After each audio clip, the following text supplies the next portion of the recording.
Quickly started making like 3 to 5K a month. Next thing I know, 10K months. Next year, 12 to 15K. And I hit around like that 8 to 10K month. And I was ecstatic. 23 years old, 500,000 followers, 7,500 people have been through your coaching program already. So Richard, he started probably 500 followers, like no social media presence whatsoever. Now he's at like 6 or 700,000 followers, over 6 figures a month. Just shows the power of a personal brand. I come home from school, thousands of dollars worth of chickens, they're already sold. Go check on them. And then I see literally hundreds of chickens just laying there, dead, lifeless. I was so angry. I was done with the farming. I'm never doing this again. My dad walks up. He looked me straight in the face. Joe, like McCarthy's never quit. 5 to 700 followers at the time. I was this young kid in school, just closing deals in the bathroom, and literally all just because I had a brand and I had somewhat of a presence and someone hit me up. Like I closed like a $25,000 deal in high school. 50% of the people in the US who got a degree don't even have jobs. Like they're unemployed. Just because you go to school and get a degree does not mean you're automatically guaranteed a spot and you're gonna make good money. You have to work for it. Speed of AI with everything shifting and changing. At this point, you posting content, you building your own personal brand, like that's essentially like digital real estate. Content creation is so easy. Everybody thinks they can hop online, start creating content, they're an expert. It's getting easier, but at the same time, there's so much more content creators out there now, so it's just gonna get harder and harder. Today, I'm having a conversation with a 23-year-old who's already built an online empire, Joe McCarthy. With over 500,000 followers on Instagram and over 7,500 students through his personal branding coaching program, Joe proves that age is no barrier to massive success. His story starts on a small farm in Virginia where he sold everything from eggs to animals and made a lot of money while he was still just a kid. He was closing high ticket sales while still in high school and was even working deals via phone from the bathroom. But by the time he graduated, he had over 100,000 followers. But it wasn't all smooth sailing. In this episode, Joe shares one of his defining no surrender moments from his childhood. The devastating day he lost hundreds of animals he had already sold and wanted to quit for good. Until his dad looked him in the eyes and said three words that changed everything: McCarthy's never quit. If you want to learn how to build a personal brand, stay consistent when life hits you hard, and develop an unstoppable mindset, you're going to love this one. But before we start, we'd be very grateful if you'd like, subscribe, and share our episodes, as we're here to help as many people as possible, and we'll get there much faster with your continued support. Thank you. This episode is brought to you by our partners over at Don't Trade It In. It's the best and fastest way to get top dollar for your car from the comfort of your home. Please visit don'ttradeitin.com today. All right. Ladies and gentlemen, have Joe McCarthy here. Joe is a influencer on Instagram and coach for tons and tons of people as far as building personal brands. He's got like right around 500,000 followers on Instagram, and I'm excited to have him on the show today because he's got some cool stories to tell about no surrender moments he's been in, plus a lot of value to add for individuals who are interested in potentially building a personal brand or something similar. Welcome to the show. Appreciate you having me on. Yeah, man. Looking forward to our conversation. Same here. Yeah, so please remind me, you're 23. 23. So 23 years old, 500,000 followers. If I remember correctly, like 7,500 people have been through your coaching program already. Very, very impressive. 23 years old, that's, I'm not going to lie, I've had over the years thousands of people at the various companies I've either owned or worked for. Thousands of people come and go, and your generation, they often say that the whatever the youngest generation is, like Yeah. the older generations are very concerned because the younger generations seem like they're just not up to the level of, I guess you could say, can-do attitude that prior generations were. But with all that being said, it seems especially different now with Gen Alpha, Gen Z. We've got a lot of things going on with technology, as well as pretty much Yeah. anyone. Social media can be a good thing for business. It can be a bad thing for business. And I believe that it has a large impact on the workforce, especially the younger generations. Yeah, if you don't mind, please kick it off by telling us how you ended up with, I think you told me like 100,000 followers before you even graduated from high school. give some background there and then we can go from there. Yeah, appreciate it. So, quick backstory. Grew up on a small farm in Virginia, raised chickens, ducks, turkeys. I prided myself on being like a poultry farmer for the most part. So, and which I don't know why I did that because they're probably the hardest animals to raise. I mean, like literally, turkeys will dump their heads in a water bucket purposefully, just trying to drown themselves. It's insane. Like trying to keep them alive is a full-time job. Grew up on a small farm, raised a ton of poultry, eventually made it into a business, I would say around age 12 to 13. I was just one day, my mom was giving out eggs to friends, aunts, uncles, just really anybody. Because if you think about it, a chicken lays an egg every single day. And most families, they don't go through dozens and dozens and dozens of eggs a week. So even us having 20 chickens, you get more than a dozen eggs a day. It stacks up in the fridge pretty quickly. So she was like giving them away to friends for free. And I was like, I've always liked to make my own money, get a quick buck from selling candy or whatever to siblings and friends. So I was like, we might as well try selling these eggs, right? Long story short, created a small business that quickly grew to me selling hundreds and hundreds of chickens, like actual chickens in the freezer to clients and farmers around the area. But I was having a big struggle with like consistently getting clients. So fast forward, I'd say 4 or 5 years, when I was 14 or 15, I had all this product, but I wasn't getting any sales. So I was doing like road signs and just putting out flyers and just trying to get people locally, and nothing was working. So I saw one of the other farmers in my area. He was using social media, specifically Facebook and Instagram, just building a small little brand around his farm, promoting his products, and he was selling out like crazy. So I was like, you know what? I don't have anything to lose. Got on Facebook and Instagram, started posting about my farm tours and what I was doing day to day, promoting here and there on the weekends. The next thing I know, I'm selling out. So that's when it originally clicked that social media, I could use that not just to like waste time, scroll, doom scroll, and just not get anything productive done, but I could actually use it to build a business or sell a product or help people. So I just started doing that with social media. That's my introduction there. And then fast forward a few years, which we can dive in more deeply, I got into high ticket sales online. So in high school, I was like closing deals on the phone for an agency specifically. And that's when I got introduced to almost like this social media marketing side of things. I was also at the time reading a lot of books, Napoleon Hill, Tim Grover, Grant Cardone, Robert Kiyosaki, and like I would just post what I was learning on what is now at Real Joe McCarthy, my main personal brand.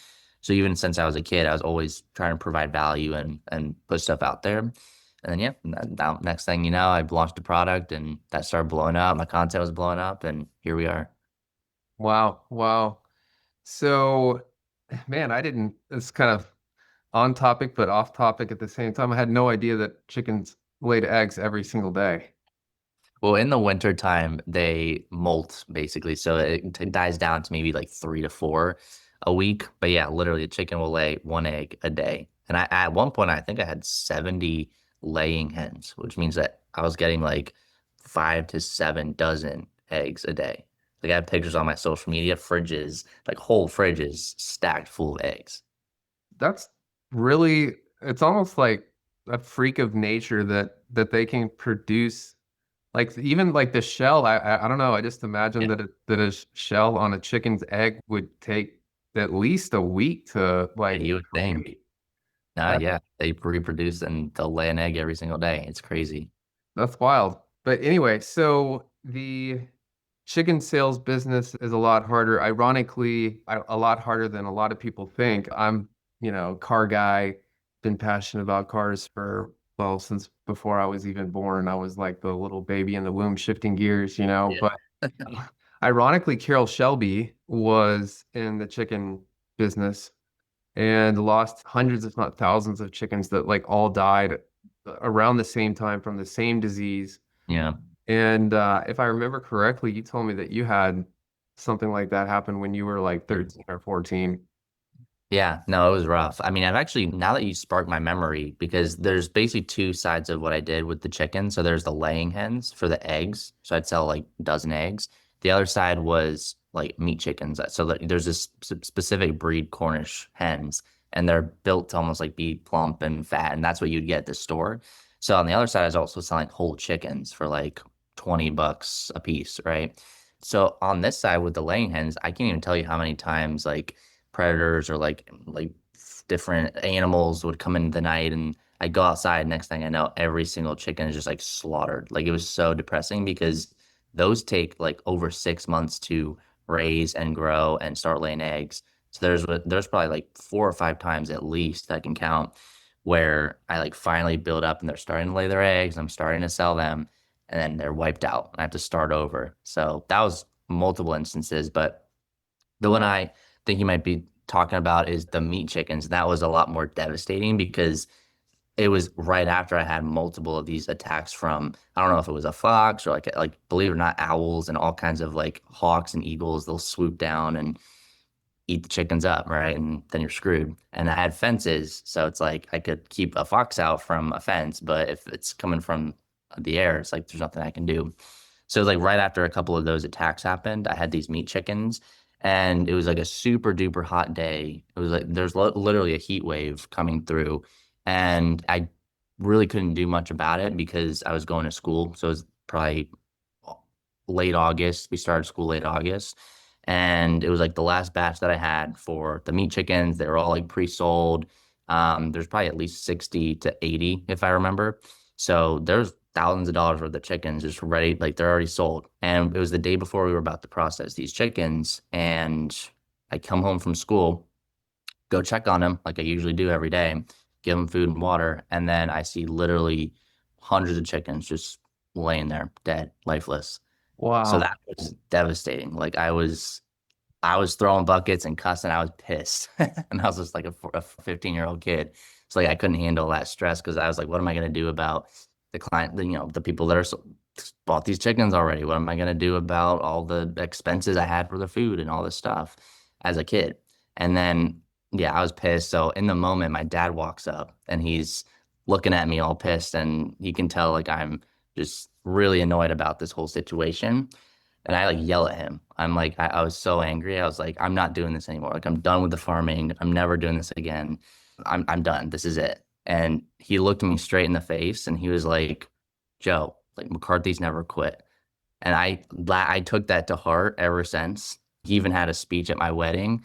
He was like, I know he took that to heart because ever since then, I've always the businesses online, the social media, the content, I've always been consistent with that. I've never quit, never given up. So I think that's where it really stuck, this like no quit mentality. There is, as cliche as it is to say, like there's no plan B for me. Like it's this or that's it. Like I'm not, there's no other option. So that definitely was the catalyst to like, all right, like I'm a McCarthy. I don't quit. Yeah. Yeah, I love that. I love it. It's right in line with one of our main purposes here is to, share stories like that to inspire others. And I actually was in a similar position where I was being like, we had this coach, his name's Coach Adams. Coach, if you watch this, I love you, man. I'll quickly tell a similar story because it's the perfect time. I was Yeah. similar, like 13, maybe 14. And at our high school here in Texas and junior high, we had a really, really good football program. And we had, I think, a rookie coach. I think it was his first year coaching, but he had done, I think, 20 years in the military before. He was from the Air Force, if I remember correctly. And we had a rule in the seventh grade that no one could be cut. So we like literally, and football was so popular that we had an A team and a B team. And even with two full teams, we had too many people. And Coach Jensen was the offensive coordinator and head coach.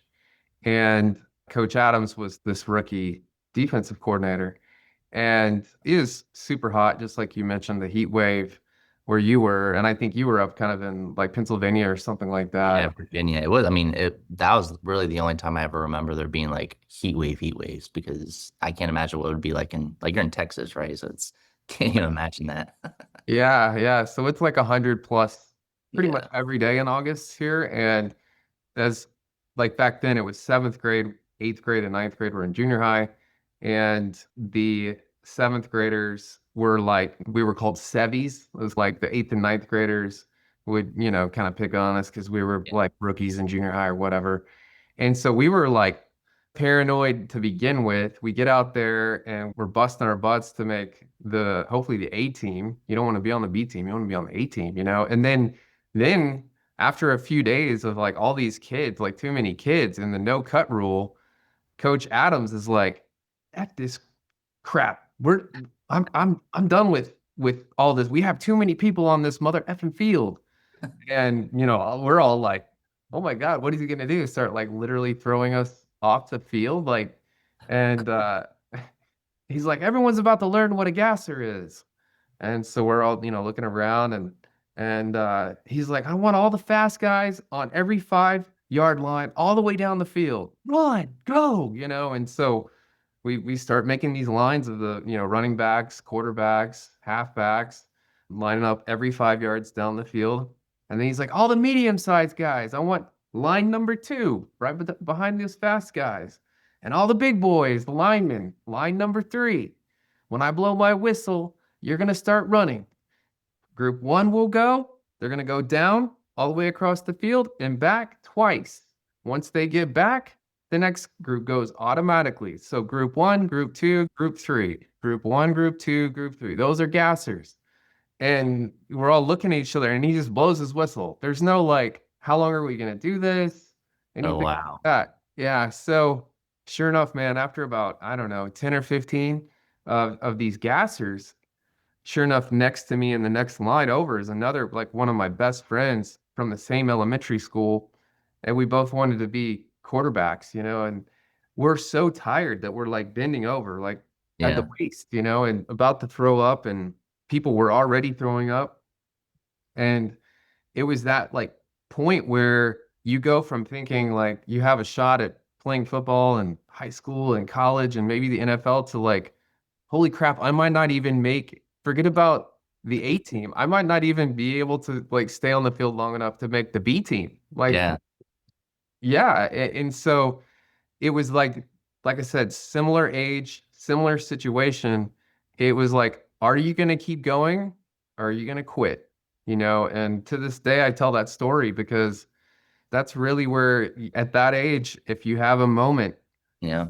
where you have a chance to either take the easy road or continue down the hard road, that harder path, you gotta do everything you can to stay on the hard road. Yeah. It shapes you. Yeah, yeah. And that honestly, that's, speaking of the generational type stuff, that's kind of it goes hand in hand with what I touched on earlier. We've got too many, I guess you could say, participation trophies being handed out. Like if you don't put in the work, you're not going to end up where you want to be if you have lofty goals. Yeah, yeah. I think that's one of the issues with this generation is that we all, I mean, you could say even like their parents, schooling, everything kind of almost sets them up for failure because you get into the real world, you get punched in the face a million times, especially if you're going to do your own thing, build your own brand, launch your own company, like time and time and time and time again, like it's brutal, right? And so even like my classmates, they probably just got out of college, technically, like maybe a year ago or less. So like they're just now entering the real world, whereas I've been in it since I was 15 or 16, realistically. I moved out as soon as I graduated high school. I hated school and yeah, immediately just went into building my own business. And I built just like the social skills, the business acumen, and just through trial and error, right? Like I can't tell you how many times I've gotten rejected on sales calls or enrollment calls or just in general, right, in daily life. But it just helps you build a thick skin so I don't even react to it, right?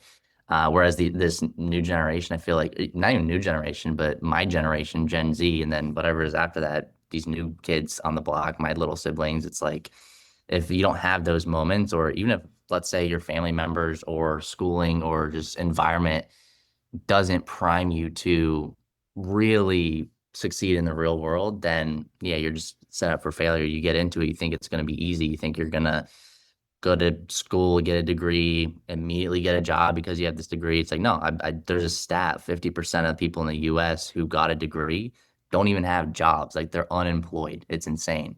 So just because you go to school and get a degree does not mean you're automatically guaranteed a spot and you're going to make good money. You have to work for it. I think people don't understand that. Like they're not set up for that. which is interesting. Yeah, absolutely. And it's uh it's wild because if you don't get a dose of what I described or what you described, then it's easy with smartphones, tablets, computers, just TV that you can fast forward through. It's very easy to get what you want from a Mm. content standpoint these days. And if you have that device, which almost everyone does, or one of those devices, then you can like pretty much just sit there and consume whatever you want to consume. And if no one kicks you in the butt, literally or figuratively, then eventually you're gonna, even like you said, if you graduate from college, you're gonna find out, well, just because you graduated from college doesn't mean you're gonna have a job. And that's another thing I'll mention, like well, technically you already did mention it. So you've built this tons and tons of followers, successful business. You did it without going to college. And you've got, if I remember correctly, you've got people that are, or one company in particular, is it Mhm. LinkMe that's got like $100 million valuation? They went through your Yeah. program. Yeah. Well, so they work specifically with Grow This, and we blew up their following since 2020. And so we've been working with them closely for 6 years now. And yeah, they're crushing it. It's insane. Nice, nice, very nice. And as I mentioned earlier, 7,500 total brands or individuals have been through your program. And there another guy that's been through the program Yeah.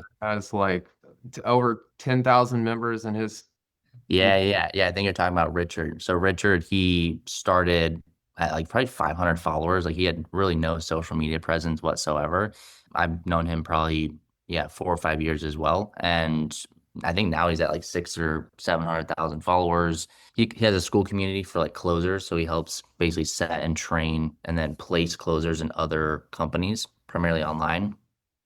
Yeah, he's doing like over 6 figures a month. He has 18,000 members in his school community right now. So he's crushing it. It just shows the power of a personal brand. He's also been on like Bradley's podcast and tons of other connections. And I think if you have a really solid personal brand and you have this presence and you're positioning yourself as a go-to authority, it just opens up so many doors. And that's why I think having a personal brand is at this point, it's essential. Like everyone should know this by now. Like if you don't have a brand, good luck trying to make it, especially once this AI stuff starts rolling out and just AGI is insane. It's wild.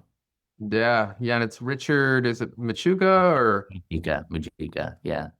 yeah, So shout out to him. He's crushing it. yeah, yeah, man, that's awesome.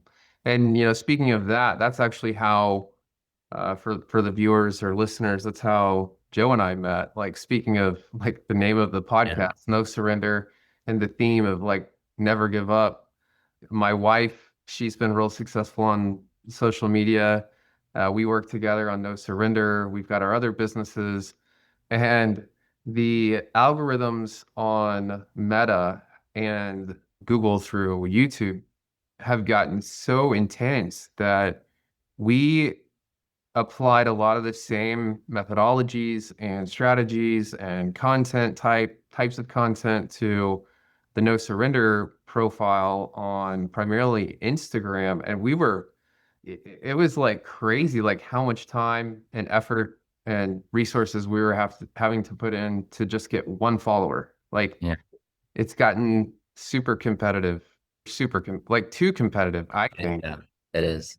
I mean, it's crazy. So yeah, that's for everyone that's listening. I highly recommend Joe for help with that kind of stuff because we've seen a big increase in a lot of things since we started his program, which we're still kind of in the middle of right now. So Yeah. We're just getting started. yeah, yeah, it's a cool program.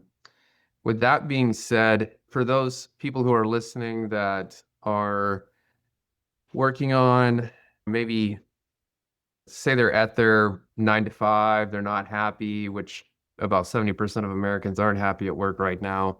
Yeah. What do you recommend for people who are thinking about doing something with a personal brand, but they're not really sure on best, like first steps to get started? I think a lot of people, what they do is they jump the gun too early. They get into content creation and building a page and posting content without doing a lot of the foundational work, right? Like, I've hired coaches. Like the reason I'm a good coach is because I'm humble enough to go and hire other coaches. And I've done a lot of just like self work, figuring out what do I stand for? What are my beliefs, my opinions, my viewpoints? Who do I want to help? Who do I want to serve? What am I gifted at? What are some of those topics that I just love to talk about? Like I always tell people, whether you're a young kid or you're in a 9 to 5 and you're just doing your daily routine every day, but you feel like there's something more out there, like what would be a topic that could be monetizable that you could sit around with your buddies at a campfire and just talk all night about, right? For me, it's like if you put me in a room of, I don't know, put me in Buffalo Wild Wings talking about sports and football, like I just don't really know the first thing about that stuff. I didn't even know who was playing at the Super Bowl a couple weeks ago. Like I have no clue. But you put me in a room or in an event where we're talking about branding, marketing, online coaching, I could talk for days about that. Like that is my expertise. And I just knew early on I had a gift for content. I love to create videos and content. And I was always fascinated by the algorithm and just how that works and how I can monetize. I've always loved sales. I've always loved, again, making money for myself. And I just knew that that was the route I wanted to go down. So the first thing I would do is just get clear on like, what do you want? What if you have a gift, you're super lucky. And if you know what that is, you're even luckier. So that's what you should be leaning into is like, how can I take this gift or this service that I could give people and actually create an offer around that? But the first thing is just getting clear on what that is and getting clear on who specifically could you help, right? Like I knew early on, there's so many people out there that need help with personal branding. And I just knew that I could be the guy to really helped the person that I wish I had at early on. Like I probably spent 3 or 4 years spinning my wheels, throwing content at the wall, hoping it worked, hoping it stuck. And then finally I gave in and hired coaches. And fast forward, I probably spent 150 grand into coaching, mentors, seminars, conferences, all kinds of stuff. And I feel like if you aren't clear on those foundational things, who you're trying to help, who you could help, for instance, what you feel like you could monetize, what gifts you could offer people, doesn't matter what you post, right? If you're not clear on those things, that's why I have a whole workbook called the Clarity Workbook in the program to get people clear on that. If you don't have a good message, you're gonna have a hard time growing and monetizing. So that's the first thing. Then we can talk about the fun strategies. Hey, here's how you create a content process, hooks, value, call to action, lead generation, scaling the followers. That comes after.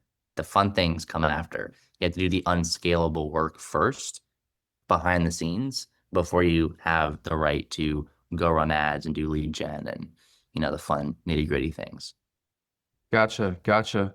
So once they find their passion and decide that they would be happy dedicating their working life, hopefully it's the right path. But so say they decide on something, we could pick anything. Maybe someone is super passionate about poultry, chicken, turkeys. Let's use that example. They've always been interested, they have success, they've been through some peaks and valleys. Once they've figured that out, and let's say they have basically no followers, they just have their own personal Instagram. What do you like in this ultra hyper competitive world, social media world right now? What do you recommend they do to get the ball rolling and start to build some follower base and some engagement? Yeah. I'd say it's a twofold process. So let's say you are super clear on your messaging, you know who you're speaking to, you know who you can help, and you've also built the confidence to show up. I think that's another thing we skip over is, going from never posting to like showing up on camera. That can be kind of daunting for some people. So once you have your reps in, you posted on your stories, let's say a handful of times, and you've built that tonality and you can show up on camera as an authority, then what you would do is number one, set up your profile correctly. I can't tell you how many pages I see that's just totally not optimized. So on the front end, it would be more so making sure every little piece is in its place. If you go through my Instagram, every little thing there has an intention around it. So like the bio, the content, the hooks on, what I'm actually saying, the pinned post, the links, literally everything has a reason, a rhyme or reason to it, to almost create this hidden funnel to drive people to follow me or to my DMs or whatever my goal is. So that's the first thing, is just on the front end, optimize the profile, make sure you have a good profile picture, make sure it's clear, make sure you have a good bio, you're clear on that. It's giving an I help statement so people who come across your brand know exactly what you do and who you help. Give a call to action at the bottom so they are actually sent somewhere. There's so many people out there. They're like, I don't know why I'm not getting DMs or comments. It's like, okay, tell people to comment and they'll comment. Tell people to follow and they'll follow. Tell people to DM you the word grow and they'll DM you the word grow once you get the audience.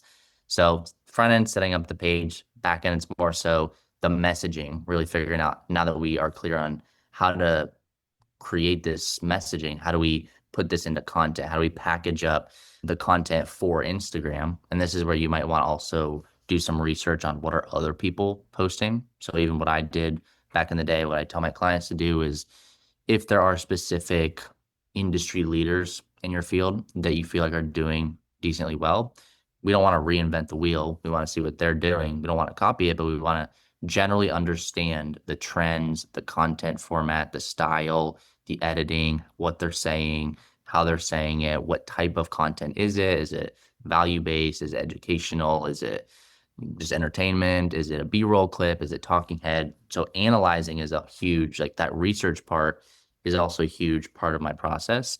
And then let's say you do that, then what we can do is create a system. So this would be the second side, or the second phase.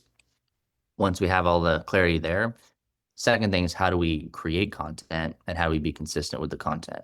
One of the biggest things I hear is, I don't have time, or I struggle to be consistent with content, or I don't have a content game plan. So once you're clear on your values, your target audience, all the messaging, take that, put it into Claude, ChatGPT, whatever AI software you use, and specifically give it a prompt, right? That's going to actually get you targeted, pinpointed messaging in your content, and say, hey, based on my target audience, based on all this information that I just dumped in here, based on all this data, give me 10 topics on this target audience. Give me 10 scripts for my reels that I can film talking about this thing and this problem and that problem.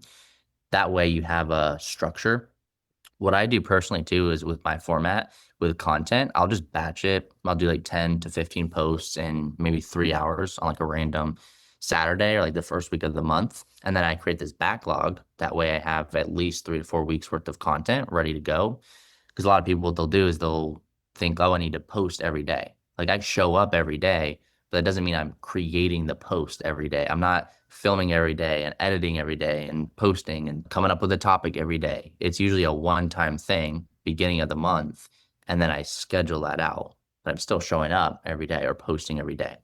So we want to be more proactive versus reactive, and that's why that system, that process is important. And yeah, once you have a process, just keep on being consistent. Usually what I try to do is post maybe 3 of those posts per week. And then anything else I just treat as like cherry on the top. So I might have like a random carousel that I post, or maybe, in the day between my next pre-created post, I might do like I have like a spark of inspiration, and I just pull up my phone and I do a selfie video. I think those actually do really well, I've seen personally. So sometimes we don't want to just stick to high level, pre-scripted, pre-recorded videos. We want to film and introduce and add in some filler content. So that gets me to maybe 4 or 5 posts a week. But the whole purpose is I have a process. I've not missed 1 week of posting in more than 7 years on that page. And Wow. I tell people, like, if you want to grow on Instagram, you have to be consistent, right? If you're not consistent, you're not going to get followers. You're not going to get more views. And what a lot of people I've seen do is they'll, again, go right into it, like just balls to the wall. They'll post every day. Some even post twice a day because that's what Gary Vee and Grant Cardone are telling them. But they don't realize Grant Cardone and Gary Vee have like multi-people, like they have like dozens of people on their team, right? They're not doing it themselves anymore.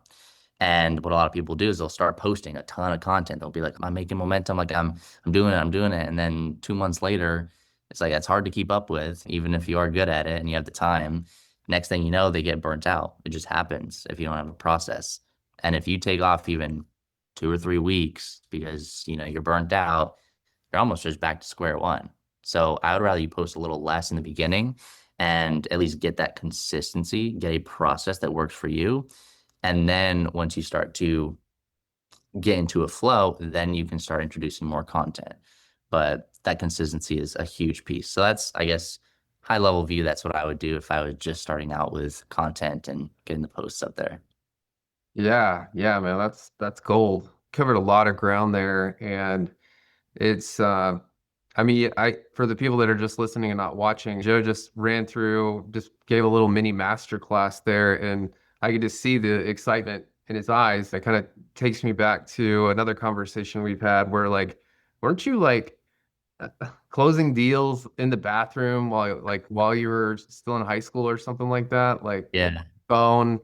Yeah, yeah. Like I briefly mentioned, so in between me doing the farm stuff and me building this accelerator program that you're going through, in between that, I was doing like high ticket sales. So, and this is also in the online realm. And what's funny is it was around that COVID era, like it was 2019, 2020, where I was really starting to pop off. And I think at the time, I don't know if I was like 10th grade, 11th grade, but I got into it. I believe ninth grade is when I started doing the sales, quickly started making like 3 to 5K a month. Next thing I know, the next year I'm trying to hit like 10K months, hit it. Next year it's like, okay, 12 to 15K. And that took forever for some reason, but so that was after high school, but I hit around like that 8 to 10K month and I was ecstatic. And the way I was doing it, yeah, literally. I mean, phones weren't allowed in my school, so like they were very strict about that. So during lunchtime, like recess, they had these like study hall periods where like you have a straight hour of just like sitting there. You're supposed to do your homework, and I was always actually really good about my homework. Like my siblings, like they always waited to the last minute. Like that Parkinson's law is like, okay, you got an exam or this paper you got to do, and it's due next week. I'm just gonna wait until the last minute. That's what they did. I never understood that. As soon as I got home or as soon as I got one of these like dumb study halls, I immediately finished everything. So I didn't have to worry about it. And then I just spend the rest of the time in the bathrooms, just, yeah, closing deals, whether it was DMs or on calls. And I mean, these are like high ticket. Like, I mean, their services range from 2,500 bucks to over $20,000. Like I closed like a $25,000 deal, 12th grade in high school. And my commission was like more than 25%. So it was good little chunk of cash right there. But yeah, it was a fun time. And that obviously gave me a lot of sales. Like obviously you being in the car business, you learn sales, being what you're doing, like you learn that skill set. And that's definitely served me just in every area, not even just in closing deals for my offer, but just in life in general. Absolutely. And speaking of that job, how did you land that job when you were so young?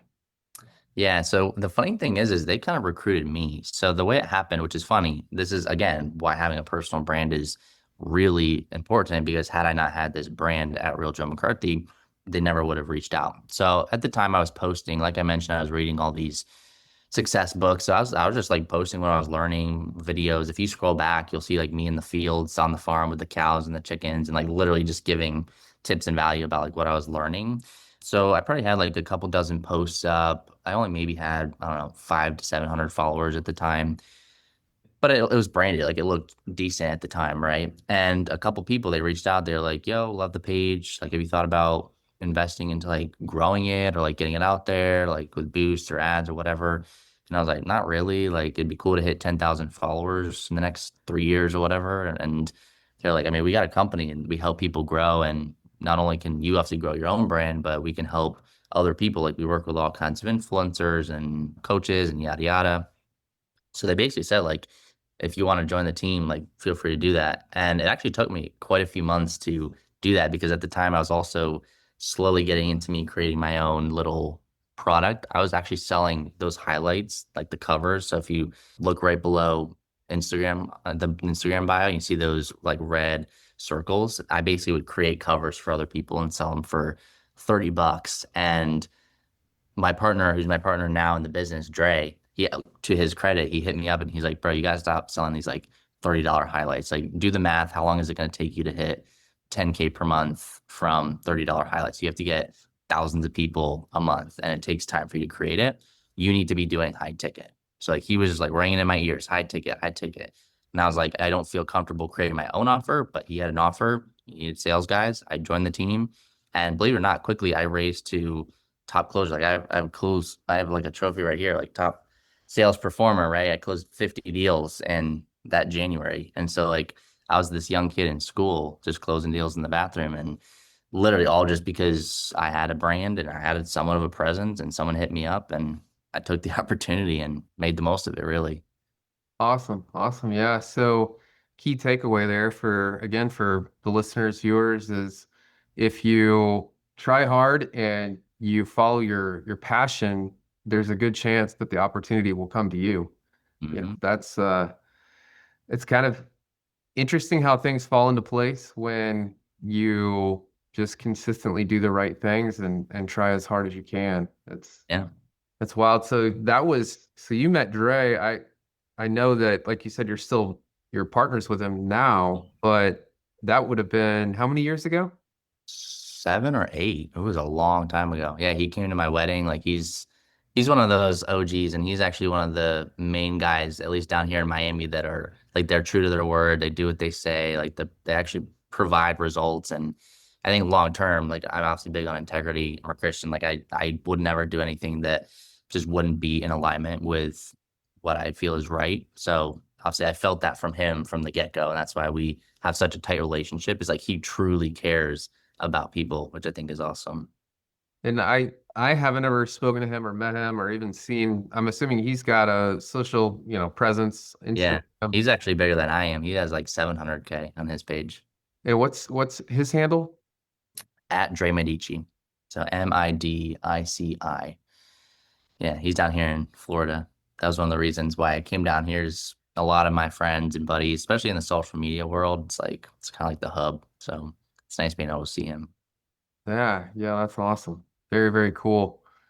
So then, yeah, I mean, the framework that you laid out is awesome. It'd be an awesome starting point for listeners or viewers that are interested in doing what's so critical these days. I mean, the more that you research it and listen to podcasts, read books, like the ability to create content or the opportunity to create content is everywhere. Like pretty much every device now allows for the creation of content. So if you don't, even AI is creating full-blown content now that you can't even tell, Yeah. that you can go into a green room and they record you saying and doing certain things, then all of a sudden it can create content as you.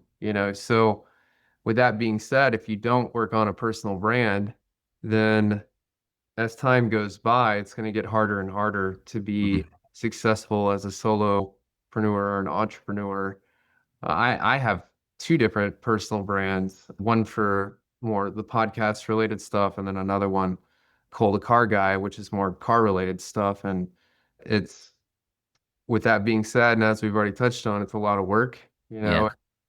It's either get in now or get in later or continue to work for other people. Yeah. And it's never gonna be, I mean, I always tell people it'll never be as easy as it is today. Right. And I even again, I'll admit like 2020 was so easy for content creation. I took advantage of that and I really, leaned into the fact that literally everybody was indoors on their phones, locked up. So I'm like, everyone's on their phones. Let me take advantage of this attention and scale it. So especially right now, the speed of AI with everything shifting and changing. I mean, at this point, you posting content, you building your own personal brand, like actually getting your face out there, it's essentially like digital real estate.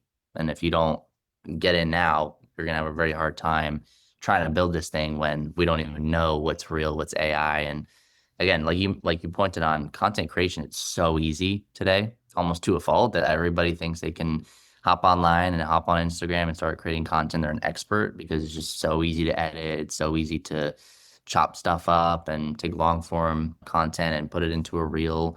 So it's getting easier, which is good for you guys because you can obviously take advantage of these tools and not spend hours and hours and hours a day with content. But at the same time, there's so much more content creators out there now than there were even a year ago. So it's just going to get harder and harder. Yeah, yeah. And as I said a few minutes ago, it's already very hard. It way harder than I expected it to be. And it honestly, it reminds me of something else that I recently heard. If you don't have entertainment, education, or both in your content, then you're pretty much wasting your time. Yeah. It sounds simple on the one hand. On the other hand, as Joe can attest here, we had a recording call where we spoke about strategy. This podcast wasn't scripted or anything, but even though we're only on episode like 10 right now, I've already learned that what I think is a good conversation and the guest thinks is a good conversation, no matter what their credentials are. And even if you do focus on education and entertainment, it has to be the right combination of both. Circling back to what you said about, you mentioned Grant Cardone. For anyone who doesn't know who Grant Cardone is, he's a self-made multi-billionaire, got a start in the car business, struggled with drugs, alcohol, or all sorts of stuff, fought his way back. And Gary Vee is a massive name in digital marketing, and I think he's a second or third generation entrepreneur. His family had a wine or liquor business, something like that. Yeah. Um, Business. Yep. yeah, as you mentioned, like it's not just about quantity. You have to Yeah, have it's the gotta be quality. strategic. Yeah. And both of those guys, they're very good at giving value and they're very good at entertaining. That's for sure. To Yeah, keep you watching. yeah, yeah. Cardone, I've read most of his books. One of the craziest things I'll drop in for anyone that's on the sales side of things, whether at work or you're creating a business that's going to sell things. In his book, The 10X Mentor, he has a whole chapter on follow-up, which I make most of my team members almost, Yeah. it doesn't really matter what they're doing. I mean, if they're physically working on cars, I don't make them listen to this chapter, but pretty much everyone else has to listen to it. Anyone who is involved with interacting with customers, it's just gold. Like it's the best chapter I've ever consumed for follow-up. But the thing I'll mention is that they found, I think it was MIT did a study that found that if you follow up on a lead that you get within 5 minutes of receiving it, your customer acquisition rate increases by it's like 400 or Yeah. 500%. Yeah, that's insane. I know that's actually something I heard, and I need to figure out a way to implement that into my system. Because obviously, currently, if people DM me, I get back to them and we have a quick conversation. But they could book, 2 days, 3 days out, and then I don't. I mean, I'll hit them up with reminders and stuff, but I don't really necessarily call them up. And what Alex Ramosi and a lot of these other gurus I'm seeing are doing is, as soon as they get a booked call, they have like one of their setters or team members go in, at least just hop on and say, "Hey John, what's up? Just saw you booked a call. Looking forward to our chat Tuesday at 3 p.m." Before we dive in, any first minute questions that you want to go over. Apparently that, yeah, spiked up their conversions by like over 60%. So it's a good little stat there. Yeah, yeah, yeah. It's crazy. And you mentioned, I think Napoleon Hill, and that he's like one of the original, Yeah. was it Think and Grow Rich? Yeah, yeah. Ironically, that was one of my first books of that type too. I was back in, golly, that was like 2010 or so. I was trying to keep my first dealership afloat during the Great Recession, and I had uh, recently finished a degree in commercial real estate development and finance at the worst time in history, right? I was gonna say, yeah, what a It's like, time. yeah, like I mean, the economy's collapsing because of the mortgage-backed securities market that imploded, which is real estate based. So with all that being said, I had to try to find a job in real estate. And again, while running my dealership full time, I started selling real estate. At the firm that I worked at, there was this requirement that we meet with our manager like every week. I was like, man, that's a lot of meetings, and I need to be focusing on selling real estate and running my dealership. And they were like, yeah, well, it's not optional. And sure enough, I started going to these meetings, and I realized this guy's talking to me about like everything but real estate, and we're having these great conversations. So Mm, finally, after the third or so meeting, I'm like, hey, Jim, what did you do before you became a manager of this real estate firm or office for this firm? And he's like, I was a psychologist or psychiatrist, one of the two. And I was like, okay, it's all coming together now, because these meetings they're helping me. hmm And sure enough, within the next two or three meetings, he hands me, so this is again back, 15 years ago. He hands me a Ziploc bag, and inside the bag is a stack of CD-ROMs Uh, uh, that had been burned, or CDs that had been burned, and all it said on the front of the CD on top was Ninja Selling. And mm, Ninja Selling is a series that was created by one of the most successful real estate brokers ever, apparently, or at least at the time. Like I think he's out of Colorado. I don't remember his name, but he would work like 2 or 3 days a week and sell more real estate than anyone in the whole state of Colorado. Like something along those lines, like wow. incredibly successful. And in that series, I believe mentions Think and Grow Rich. And that started a journey for me that has never stopped ever since. I quit counting at around 400 books that I've Yeah, read and or listened to. crazy. So that's another thing that I always like to throw out there when I have a chance when people are looking for direction. I always do it 7 days a week. I'm on my cardio machine, getting in my cardio, and I'm listening to something usually at 150 to 170 to 250% speed while I'm moving. My heart's racing, my mind's going. And if you make it a habit to consume good content that teaches you things on a daily basis, I guarantee you that within a year or so, you should start to see a dramatic effect. Yeah, 100%. Yeah, I mean, I think I read 50 books by the time I was 17, specifically on business and entrepreneurship. And I think that definitely built the foundations for my success, my mindset, and, just sharing value. Yeah, man. So I think we've got a pretty good framework laid out for anyone who's interested in building a personal brand. I like to end each episode with a question that's very similar to each guest, and that is for someone who's in a position, or the people who are in positions of kind of like rock bottom, or they're super, super unhappy, maybe depressed with their job, really at a low point. Is there anything that comes to mind for you as far as advice goes to help kind of get them back on track and heading in the right direction to get their life back in order? Yeah.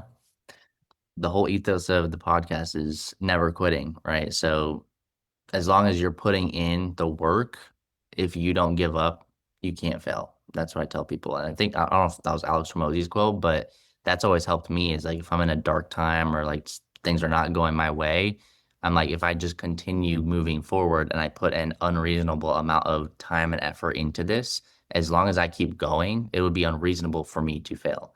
So that's what I would say there. But the other thing too is like it's never too late to make a change. I don't know if it was Jim Rohn's quote, but like you're not a tree. Like you can freaking get up and move and do your own thing and build a business. There's so much opportunity out there. I think a lot of people they obviously it makes sense. They're down in the dumps, and when you focus on negative, a lot of just the stuff that comes and piles on is just more negativity because that's all you're focused on. If you start focusing on the opportunity out there, the fact that you're even watching this, you have a phone or a little tablet or a laptop or whatever you're watching this on, just shows that like you have a device that is more powerful than the devices that put the man on the moon. There's so much potential here with the use of AI, with the use of these softwares, with this content at your fingertips, that it would be unreasonable for you to not be able to succeed if you just put in the daily action. And then the last thing I'd say is take actions. Like you could watch this whole podcast, you could binge all of Justin's podcasts just to, get a spark of inspiration. But if you don't do anything with that motivation, it's going to fleet away and you're not going to get anything done. I'm a very big just action taker. I've always been one to take what I learned, implement it. If you don't implement anything you learn, obviously nothing's going to come from it. So instead of just going through and watching all this content and not doing anything with it, the best thing you can do, do me a service, do Justin a service, do yourself a service, and take whatever you learn here and start implementing. Go open up an Instagram account if you don't have one. Just post your first post, even if you're scared to do it.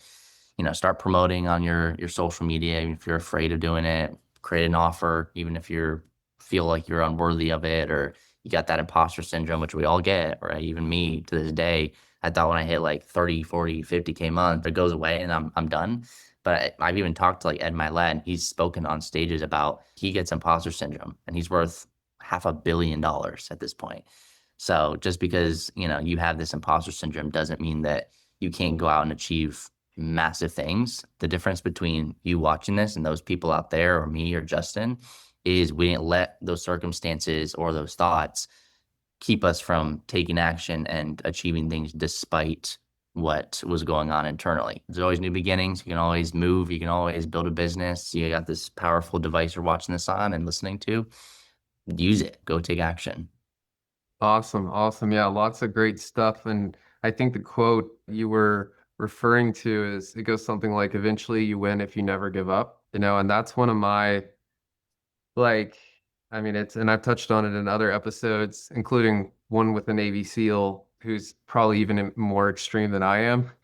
Do not give up. Even if you feel like you've had to give up on something and you feel like you failed, don't stay in that at that point of I'm a failure. It's only a failure if you don't get back up. It'll feel like failure now, but if you get back up and you do something even better than you were trying to achieve before, then you're in a much better place. It's so critical to do that, get that momentum turned around as quickly as possible. And another thing that's coming to mind is I can't remember his name, but he wrote a book called Atomic Habits.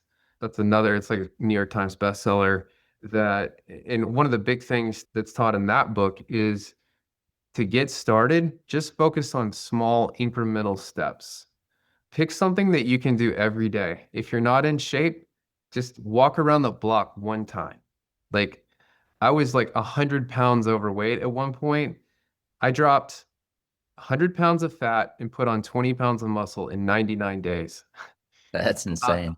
I mean, I even created a whole diet, called it the 99-day diet. I helped a few people with it. But anyway, like, it all started with a little bit of momentum. I didn't just go out the first day Yeah. and burn 1,000 calories in 1 hour. You have to start small Yeah. and Build up to it. yeah, yeah. And as you said, like, on a different topic, the consistency is critical. You Yeah. know, if you don't stay consistent, then you fall off the wagon in whatever way, shape, or form it is that you need to stay on, and you might end up back down in the exact position you were before. Yeah. So yeah, start small, but at least start. Exactly. Yeah. So what's the best way for people to reach out to you? So probably Instagram at Real Joe McCarthy. That's where I'm most active, posting all the content. I have YouTube if you want to check that out. But yeah, everywhere at Real Joe McCarthy. Feel free to follow, engage, check out the content, DM if you're needing some help with the personal branding and you want some clear guidance. Because like I mentioned, you can go and figure it out yourself. You're gonna pay one way or another, whether it's with your own time or with money hiring a coach. So it's your choice. But at Real Joe McCarthy, definitely at least start learning through free content. Even these podcasts are gold, right? People actually go back and like I urge you to go back and watch some of the first podcasts that Justin put out. Like it's gold and it's free. You'd be crazy not to do that. Yeah, yeah, awesome. I appreciate that. And another thing I guess I'll close it with here is that you mentioned that you're a Christian, and another statistic that I recently heard is that people who consistently follow some form of religion are on average, I think, something like 43% happier.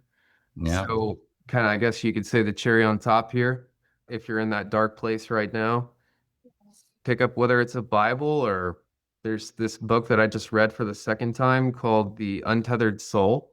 I Um, love that. Yeah, I love that book. It's a beautiful book. Yeah, Michael Singer, he's down there in Florida.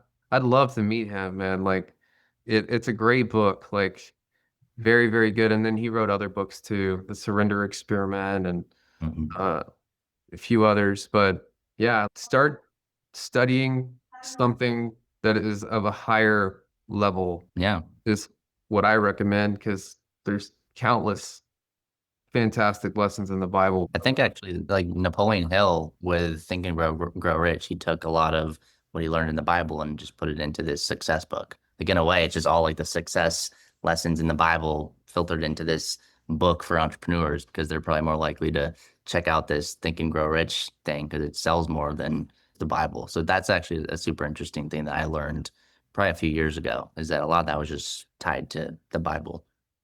Yeah, that's awesome. I didn't know that. And I've read or listened to that book multiple times too. But retrospectively thinking about it, it Yeah. definitely makes sense. Yeah.